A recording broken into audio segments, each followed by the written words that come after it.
Hello friends, welcome to Vriddhi Legal. Today we will discuss the important act, that is the Workmen Compensation Act 1923.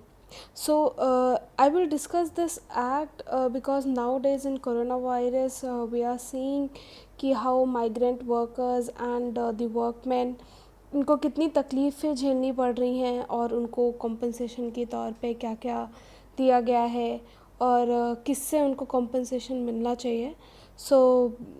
That is why मैं इस act को आज discuss करूँगी। ये act मैं बहुत ही short में और बहुत ही इम्पॉर्टेंट इसके जो भी टॉपिक्स हैं वो डिस्कस करूँगी। I will begin with my presentation with the explanation. So the Workmen Compensation Act, which came on first day of July in 1924.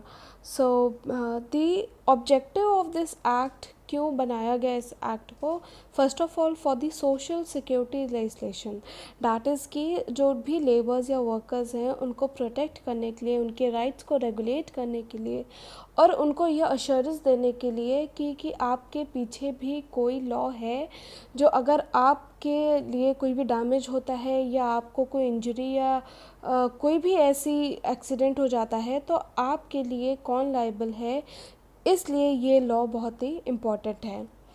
तो ये इस एक्ट का जो यूसेज है, why we need this workman compensation is that कि any employee who dies or suffer from disability due to accident is entitled to get compensation from his employer. तो अगर उसको कोई भी डिसेबिलिटी होता है एक्सीडेंट के द्वारा या कोई भी इंजरी होती है, वो ही डाइज़ और कोई भी डिसेबिलिटी उसको हो जाती है तो उसका एम्प्लॉयर उसको कॉम्पनसेशन देगा। अब मैं बताऊंगी उसके बाद कि क्या क्या चीज़ें हैं या क्या क्या चीज़ें इस एक्ट के अंदर गवर्न की जाती हैं।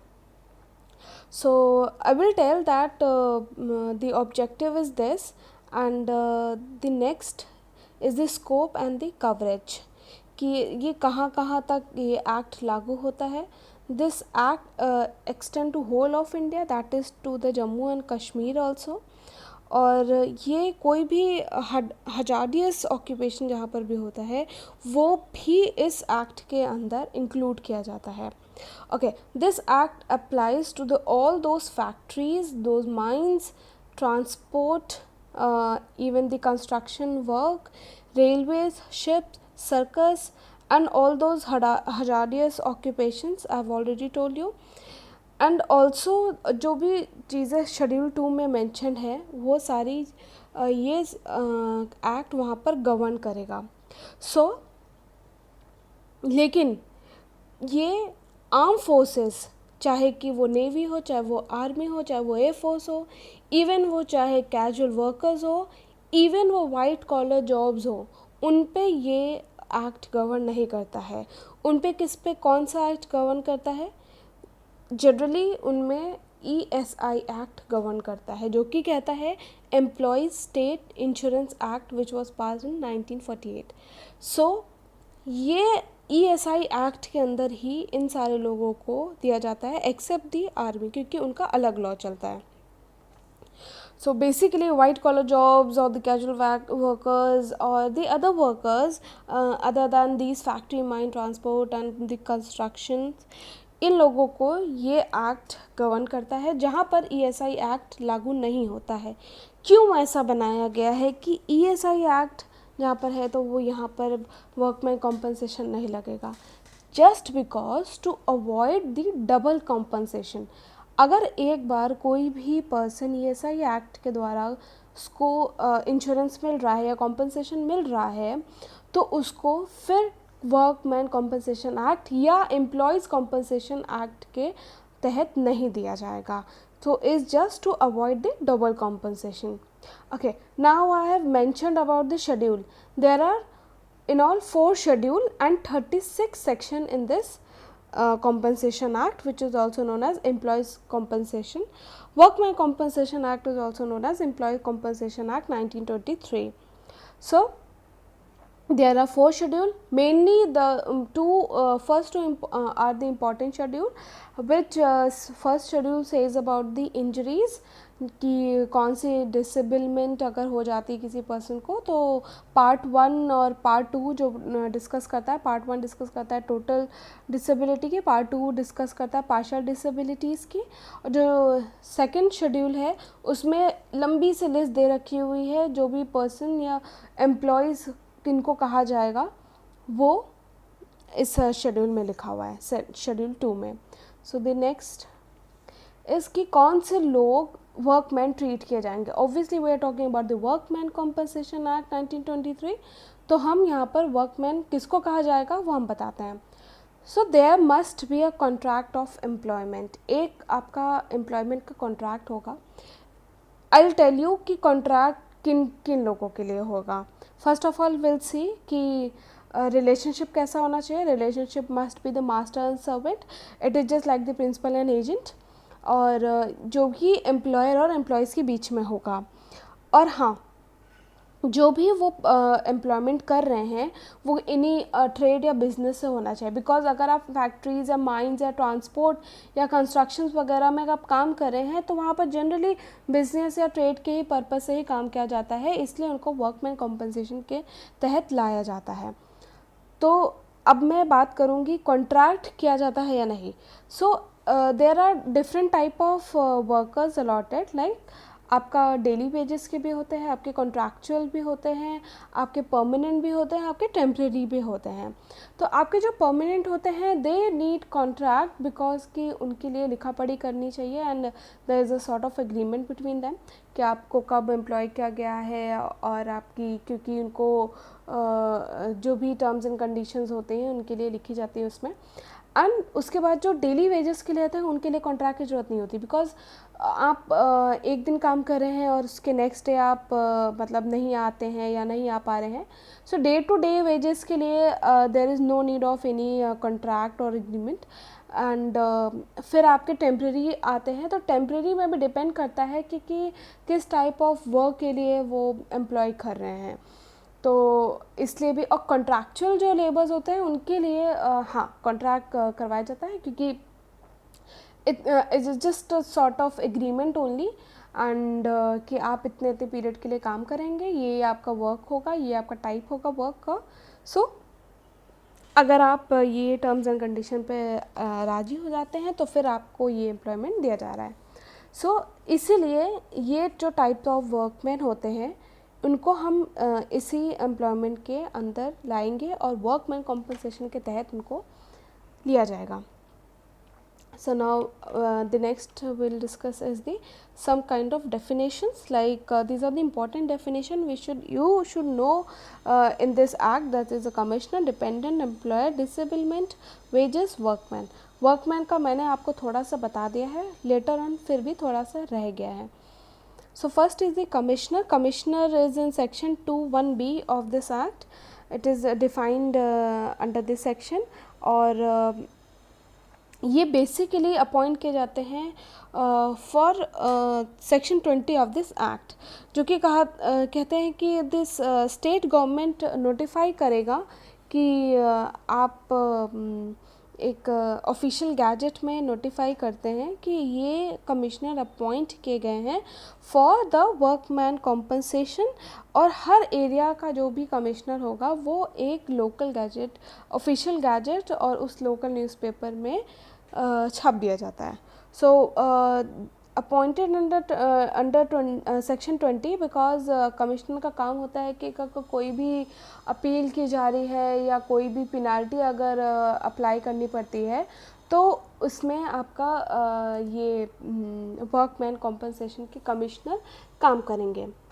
अच्छा, कमिश्नर जो भी होगा वो जो मैंने आपको जैसे बताया कि स्टेट गवर्नमेंट के द्वारा ही किए जाते हैं.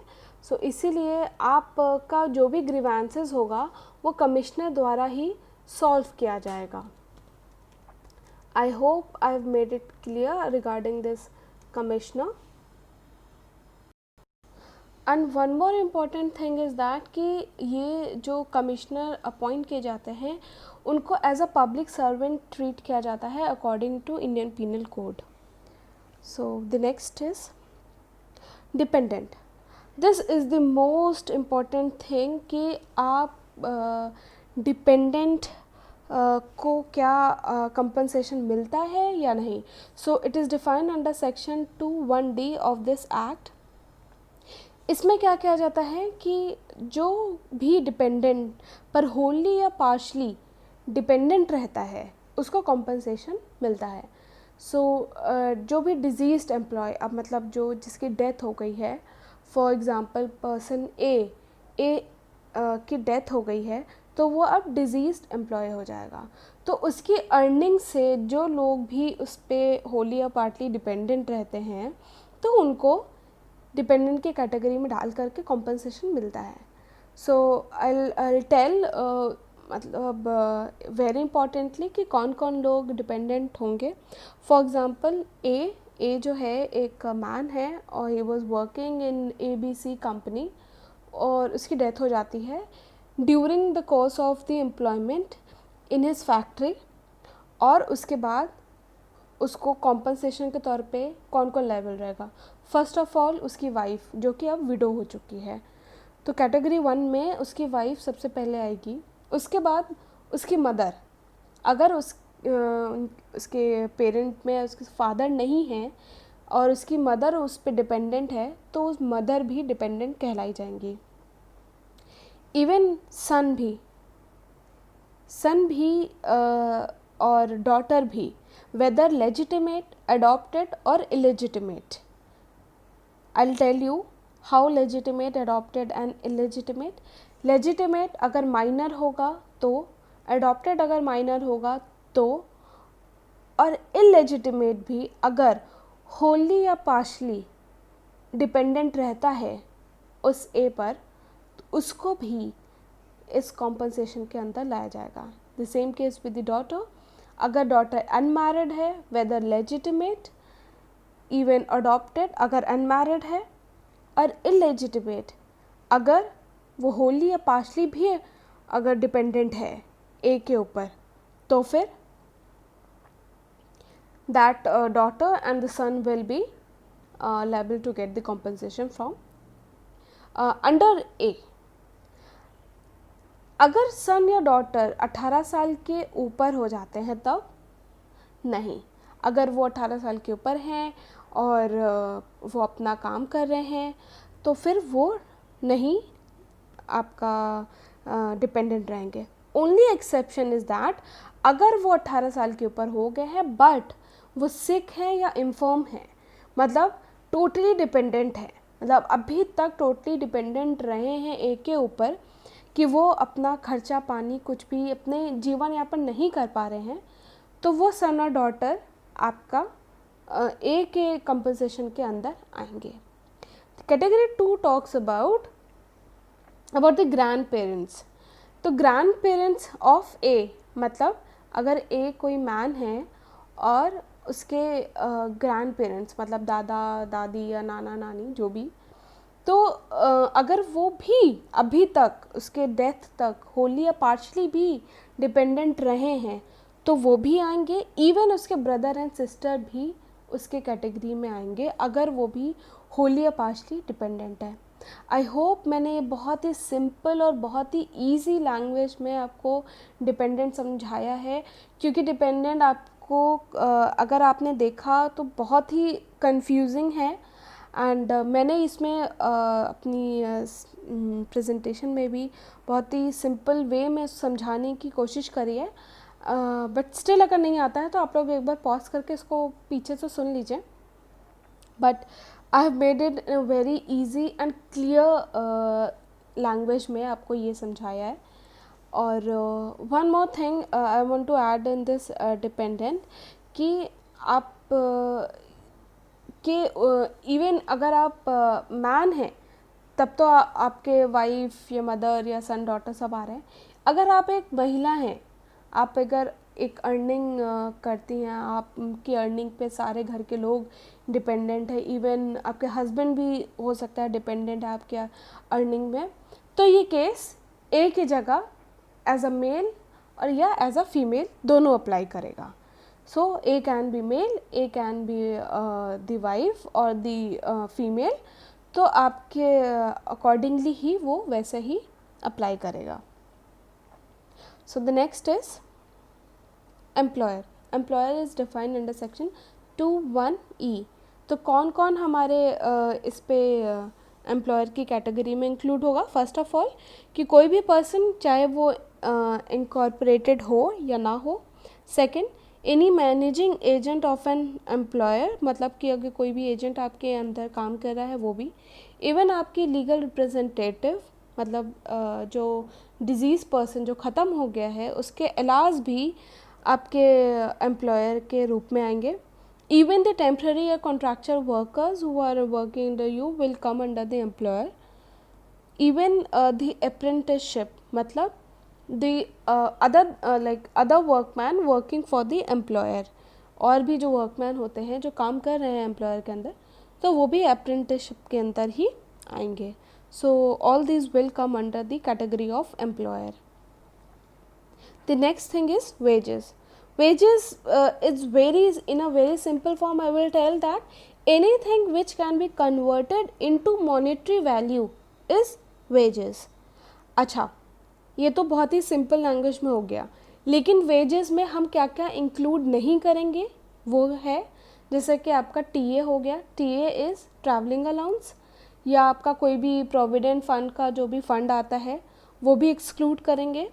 और कोई भी स्पेशल एक्सपेंसेस लाइक आपको आपके ऑफिस के या आपके फैक्ट्री या माइंस के जो भी आपके वहाँ से कोई फूड सब्सिडी मिलते हैं या हाउसिंग सब्सिडीज़ मिलती हैं, वो भी आपके अंदर एक्सक्लूड नहीं किए जाएंगे वेजेस के अंदर. So I think wages is now more clear.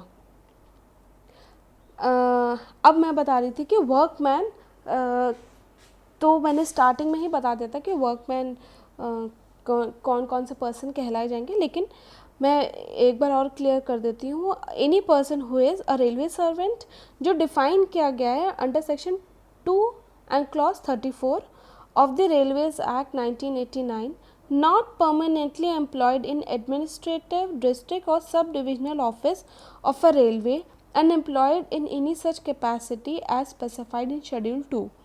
तो शेड्यूल 2 के अंदर जो एम्प्लॉय, मैंने आपको पहले ही बताया था, शेड्यूल 2 के अंदर एम्प्लॉयज़ जो भी पर्सन का पूरी लॉन्ग लिस्ट दे रखी हुई है, तो जो नॉन परमानेंट एम्प्लॉय हैं वो आ जाएंगे इस वर्कमैन कॉम्पनसेशन के अंडर. ठीक है. और जो भी रह जाते हैं आपके मास्टर या सी मैन या कोई भी शिप या क्रू मेंबर्स भी आपके जो होते हैं, वो भी आपके वर्कमैन के अंदर ही आ जाएंगे. एंड शेड्यूल 3 में भी आपका लॉन्ग लिस्ट दे रखा हुआ है and about the employ. Even employees defined in section 2DD which came in 2009. So long list I've told you कि शेड्यूल 2 में जो भी है वो एक आपके जैसे रेलवे सर्वेंट्स हैं या क्रू ऑफ शिप मतलब मेंबर्स हैं या एयरक्राफ्ट के हैं, even the driver, cleaner, helper या कोई भी एम्प्लॉय आपके जो रिक्रूट किए गए हैं अब्रॉड में, इवन जो सर्कस में काम करते हैं, न्यूज़पेपर स्टैब्लिशमेंट में जो लोग इन्वॉल्व रहते हैं, कंस्ट्रक्शन ऑफ रोड्स में जो लोग इन्वॉल्व रहते हैं, ये सब लोग एम्प्लॉय के ही कैटेगरी में आ जाते हैं जो कि डिफाइंड है अंडर सेक्शन 2DD. तो ये सब लोग वर्कमैन की कैटेगरी में आ जाएंगे. नाउ अब कॉम्पनसेशन की जो लाइबिलिटी है एम्प्लॉयर्स की, वो सेक्शन 3 में दे रखा हुआ है. तो अब सेक्शन 3 हम बात करेंगे जो कि बात कर रहा है कि कौन कौन से जहाँ पर एम्प्लॉयज़ की लाइबिलिटी रहती है. सो फर्स्ट ऑफ ऑल क्या है कि he must be a workman होना चाहिए अकॉर्डिंग टू दिस एक्ट. ठीक है. सेकेंड थिंग इज़ दैट कि पर्सनल इंजरी कोई भी कॉज होनी चाहिए ड्यू टू एक्सीडेंट. अगर एक्सीडेंट नहीं हुआ है तो फिर आपको किस बात का कॉम्पनसेशन दिया जाएगा.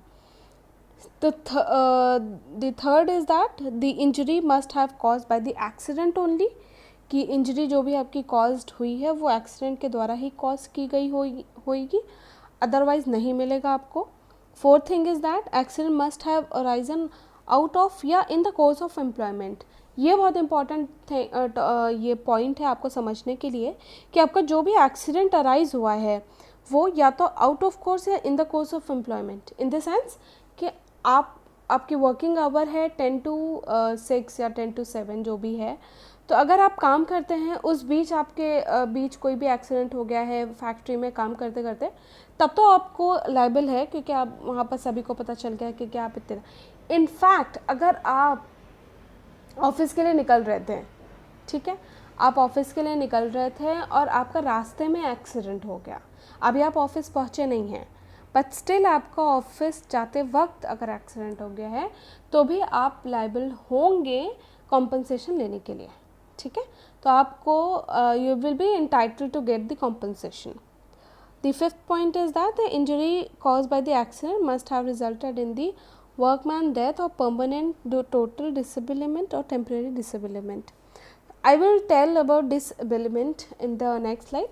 And so जो भी आपकी इंजरी कॉज हुई है ड्यू टू दैट एक्सीडेंट, उससे आपकी या तो डेथ होनी चाहिए या तो आपको डिसेबलमेंट हुआ होगा कुछ भी। सो this is the liability of the employers to pay compensation. Now I will discuss the employer कब नहीं liable होगा। मतलब अगर आपने ये following things अगर आपके साथ हुई हैं तब आपको compensation नहीं मिलेगा। So कौन सी चीज़ें हैं, कब पहला compensation आपको कब नहीं मिलेगा? No compensation involved if the process is not able to work exceeding 3 days। अगर आप कोई भी प्रोसेस या कोई भी काम that person is not able to do for exceeding 3 days, अगर आप 3 दिन तक के लिए कोई, जैसे आपकी कोई चोट लग गई काम करते वक्त या कोई इंजरी लग गई, 3 दिन तक के लिए आप काम नहीं कर पा रहे हैं, 3 दिन के लिए आप बेड रेस्ट में, एक्सीडिंग 3 days मतलब आपका 3 दिन तक आप कुछ कर पा रहे हैं, तो आपको कॉम्पनसेशन नहीं दिया जाएगा, क्योंकि it's just like a minor injury which can be borne by anyone. So the second thing is that कि injury results in the death or the permanent total disability due to, simply if I say that कि injury अगर cause हुई है, first of all A that under the influence of a drink or the drug, अगर आपने drink कर रखा हुआ है, अपने ड्रग कर रखा है इन the course of that employment, और आप को कोई भी एक्सीडेंट हो जाता है या कोई इंजरी लग जाती है, तब आपको कॉम्पनसेशन नहीं मिलेगा, because you are not already with the clean hands, और आप खुद ही अपने पैर पे कुल्हाड़ी मार के रखे हुए हैं, तो फिर आपको कॉम्पनसेशन नहीं मिलेगा। Second is that wilful disobedience of the safety rules, अगर आप सेफ्टी रूल्स को फॉलो नहीं कर रहे हैं तो भी आपको कॉम्पनसेशन नहीं मिलेगा।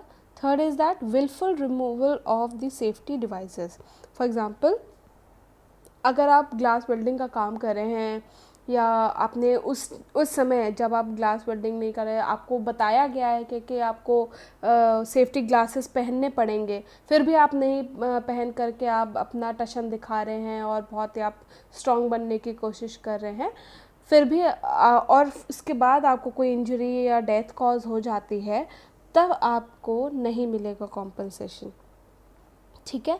तो जब आप खुद सोचिए, अब अगर आप खुद ही नहीं आपने हाथ क्लीन रखे हैं, या one must go to the court with the clean hands, तो अगर आपके खुद ही हाव भाव या आपकी इंटेंशन ही नहीं है क्लीन, तो फिर आपको कॉम्पनसेशन नहीं दिया जाएगा। The next is, this is the important topic of this whole thing, कि डेथ जो हो जाती है तो दैट इज़ वेरी क्लियर कि डेथ हो गई, डेथ सर्टिफिकेट मिल गया, तो उसके बाद फिर आपको कॉम्पनसेशन मिल जाएगा। बट अगर आप ये डिसेबलमेंट कहाँ से फिर आप ये प्रूफ करेंगे? So there is like what is disablement, first of all क्या बोलता है कि आपकी जो एबिलिटी है काम करने की या अर्निंग कैपेसिटी की, वो रिड्यूस हो गई है। So where there is like it reduces the ability to from earning capacity की, आपकी जो एबिलिटी है वो रिड्यूस हो गई है, ड्यू टू एक्सीडेंट, है ना, तो फिर ये आपका डिसेबलमेंट हो जाएगा. So what is partial disablement? That is defined under section 2G of the act. The partial disablement is that where आप की जो अर्निंग कैपेसिटी है वो रिड्यूस हो चुकी है, बट कैसे? फॉर द टेम्परेरी टाइम के लिए ही आपकी जो कैपेसिटी है वो, मतलब यू नो डेथ, एंड आप कुछ टाइम तक के लिए, फॉर एग्जांपल 6 मंथ्स, 8 मंथ या 7 मंथ्स के लिए आप काम नहीं कर पाएंगे. So that will come under the partial disablement. तो भी आप क्या लायबल रहेंगे कॉम्पनसेशन के लिए. ठीक है. अगर आपकी टेम्परेरी पार्शियल डिसेबलमेंट हो जाती है वेयर दे रिड्यूसिंग, जो आपकी रिड्यूस हो जाती है अर्निंग कैपेसिटी इन एम्प्लॉयमेंट को यहाँ पर ध्यान से सुनिएगा. Why I am saying that in employment? Because कि आपकी जो फॉर एग्ज़ाम्पल आप काम कर रहे थे मशीन वर्क का, आप पैर से काम कर रहे थे, राइट? आप पैर से मशीन चला रहे थे, या मशीन का जो आपका काम है वो it was of your leg, और आपका काम करते करते आपके लेग टूट गए या आपके दोनों पैर कट गए या कुछ भी हो गया, तो आप क्या कर रहे हैं? आपकी जो उस एम्प्लॉयमेंट की कैटेगरी है ना, पैर जहाँ आपका चलता था वहाँ पर आप काम नहीं कर पा रहे हैं, तो अब वहाँ पर आप किस कैटेगरी में आएंगे? Temporary partial disablement. तो आपको अब दूसरा काम दे दिया जाएगा, हाथ वाला काम दे दिया जाएगा, या जहाँ पर पैर इन्वॉल्व नहीं होगा तो वहाँ पर आपको बैठा दिया जाएगा. ठीक है. The next is the permanent partial disablement. For example कि अब आप यहाँ पर आपके हाथ और पैर, या just like the you are not able to work with your both the hands or the leg. You are able to sense everything, but you are not able to work. So आप कोई भी किसी भी type का employment, in every employment you not you have reduce the capacity in doing the every type of employment, तब वहाँ पर आप परमानेंट पार्शियल डिसेबलमेंट के कैटेगरी में आ जाएंगे. Now this what is total disablement? तो टोटल डिसेबलमेंट जो कि डिफाइन है अंडर सेक्शन 2L में, जहाँ पर आप कोई भी you know all type of work नहीं काम कर पा रहे. फॉर एग्जांपल आपके दोनों hand, that is like 100% of disablement हो गया है. Okay, there is a list I have told you in schedule 1 कि आपका जहाँ पर दोनों टाइप का लिस्ट दे रखा हुआ है, पार्ट 1 में, पार्ट 2 में, जो कि टोटल डिसेबलमेंट की बात करता है, और दूसरी बात करती है पार्शियल डिसेबलमेंट की. तो टोटल डिसेबलमेंट और पार्शियल डिसेबलमेंट आप एक बार जा करके शेड्यूल 1, शेड्यूल 2 ज़रूर देख लीजिए वो लिस्ट को, क्योंकि एक बार आप लिस्ट देख लेंगे तो आप लोगों को समझ में आ जाएगा कि किस किस कैटेगरी में आते हैं टोटल, किस में आते हैं पार्शियल.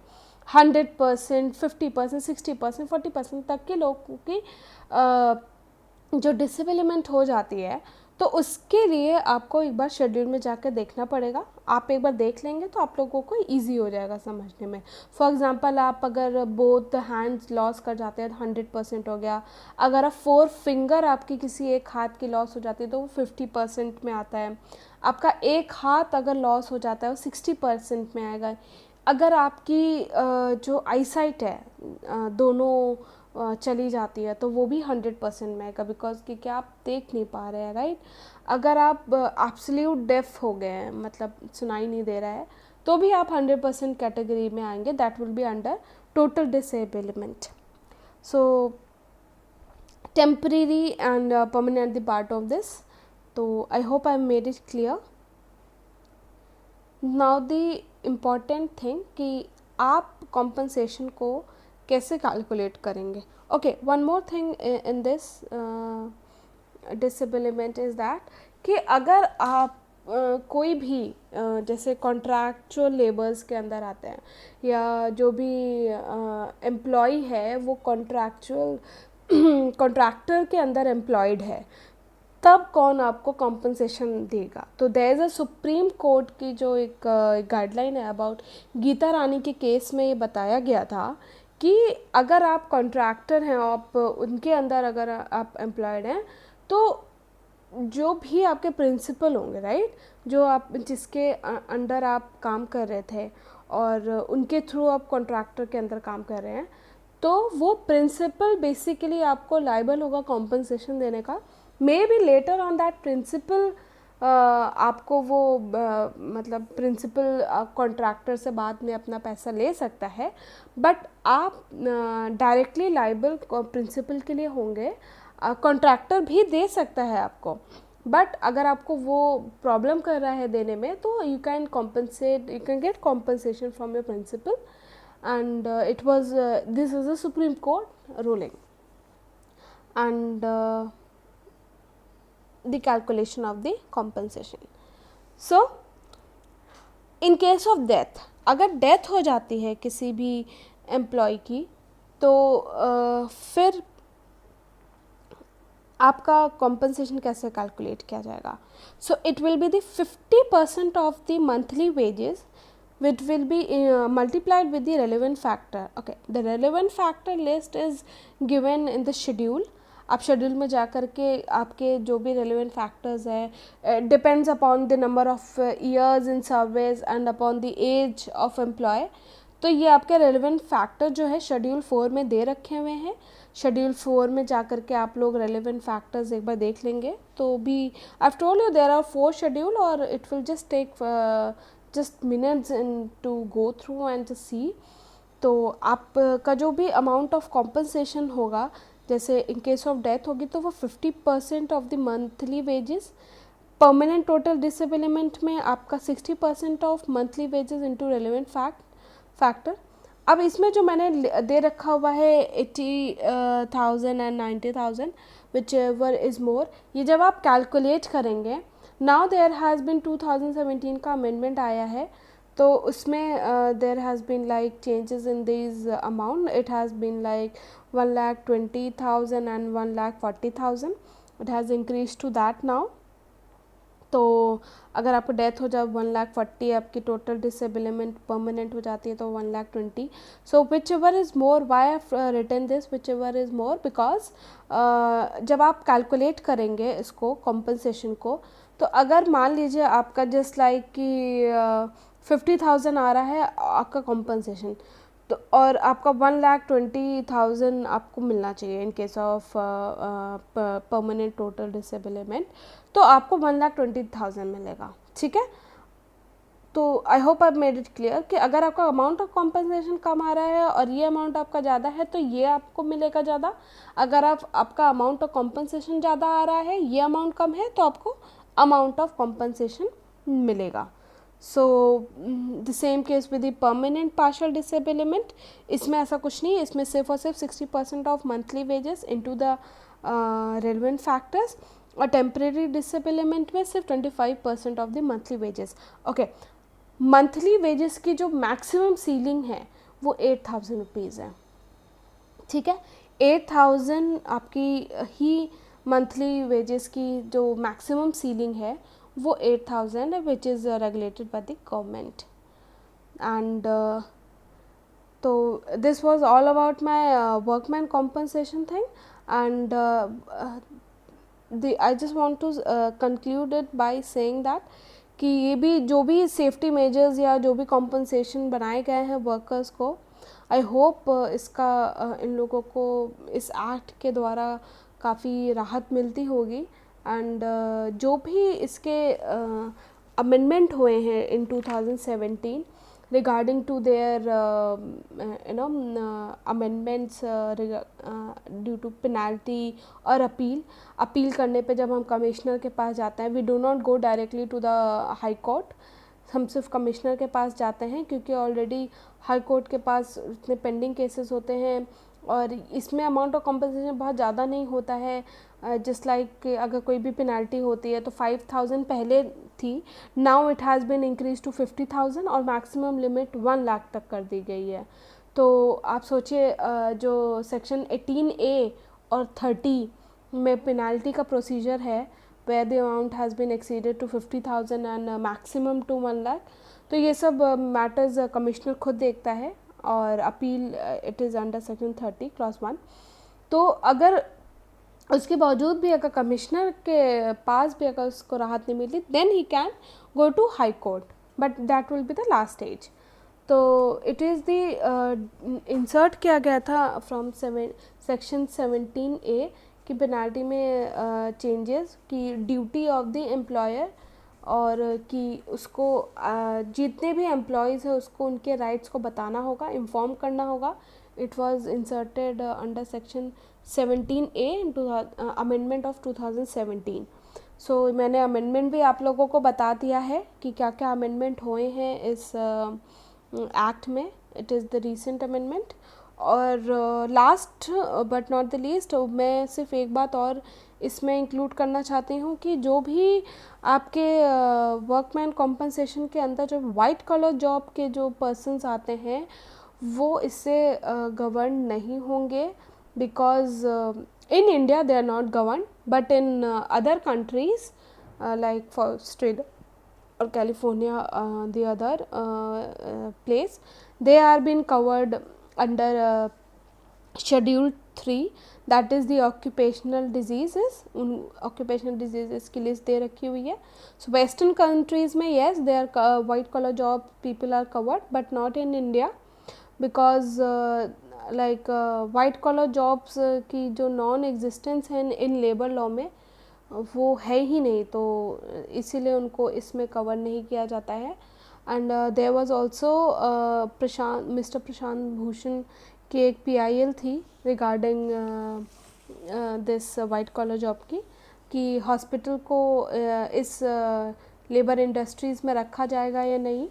तो उसको भी फर्स्ट ऑफ ऑल तो सुप्रीम कोर्ट ने नहीं रखा था, लेकिन एक केस था बैंगलोर वाटर सप्लाई वर्सेस एराजप्पा, जहाँ पर उन्होंने बताया था कि yes hospital is an industry, but later on supreme court ने एक स्टैंडिंग ऑर्डर एक्ट के अंदर इसको कंसर्न नहीं किया. तो उसके बाद तो उसको जब कंसर्न नहीं किया गया है तो फिर I don't think so it will be covered now. तो that's all for this presentation. So I hope I made this act a very crisp and ये बहुत बड़ा एक्ट है, बट मैंने इसको काफ़ी समेट करके और बहुत ही ईजी लैंग्वेज में एक स्टोरी टेलर टाइप की ही समझाने की कोशिश करी है. सो अगर आपको प्लीज़ ये मेरा एक्सप्लेनेशन और वीडियो पसंद आया हो so do like it and share it also. और मैं होप सो इसी तरह और एक्ट को शॉर्ट एंड क्लिप्स करके आप लोगों को समझाऊंगी. Till then stay tuned, bye and take care.